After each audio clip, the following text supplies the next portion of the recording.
ओम नमः शिवाय। जय माता रानी। दोस्तों, आप देख रहे हैं आपका अपना यूट्यूब चैनल नूतन दीक्षित की रेमेडी। स्वागत है आप सभी का फिर से एक नई वीडियो में। नवरात्र का पावन समय अब समाप्ति की ओर है। बस कुछ और तिथियां विशेष रह गई हैं, जिनमें कन्या पूजन, हवन, अष्टमी पूजा, नवमी पूजा और जो लोग 10 दिन का व्रत रखते हैं उनको व्रत खोलने की विधियां की जाती हैं।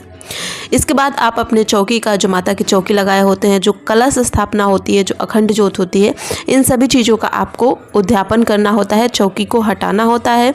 कलश जो स्थापना हुई होती है उसका विसर्जन करना होता है। तो वो विधि किस प्रकार करनी चाहिए इस वीडियो में हम जानने वाले हैं। तो वीडियो को लाइक करिएगा, चैनल पर नया है तो सब्सक्राइब भी करिएगा। और अगर आपके मन में वीडियो को लेके कोई सवाल है तो आप नीचे कमेंट सेक्शन में पूछ सकते हैं। देखिए, जितनी भी माता को आपने सुहाग की चीज़ें चढ़ाई हैं वो सभी चीज़ें आपको खुद से यूज करना है। चूड़ी, सिंदूर, बिंदी, जो भी चीज़ें आपने माता को चढ़ाई हैं, चाहे अष्टमी के दिन हो या फिर पहले दिन हो, तो वो सभी चीज़ें आप खुद यूज करिएगा। तो उसे रख लीजिएगा। जितने भी फल, जितने भी फूल, मालाएँ हैं जो आपने रोज़ में चढ़ाया है, उन्हें कभी भी कूड़े में मत फेंकिएगा। कूड़े में फेंकना अच्छा नहीं होता है, क्योंकि ये माता को हमने चढ़ाया होता है।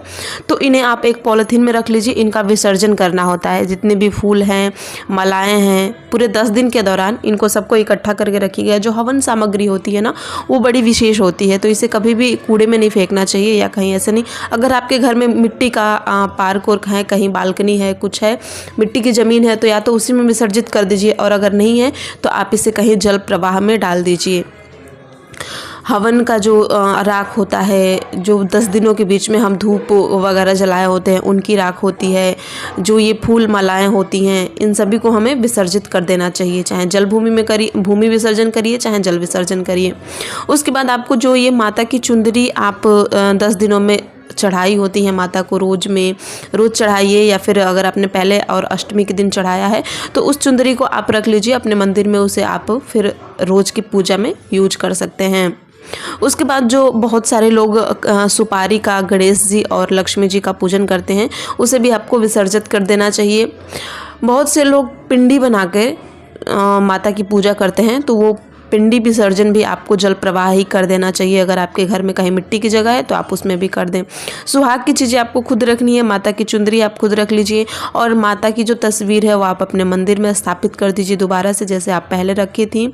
उसके बाद ये जो जल का कलश बच जाता है ना, इस जल को आप अपने घर के गमलों में डाल दीजिए। और ये जो कलश, मेन कलश जो होता है, जिस पे आपने 9 दिनों तक पुण्य रखा था, पूर्ण 9 दिनों तक जो आप रखे थे, इसके जल को सभी, जितने घर के जितने सदस्य हैं, जितने घर में लोग हैं, सभी लोगों के शरीर पे छिड़क दीजिए।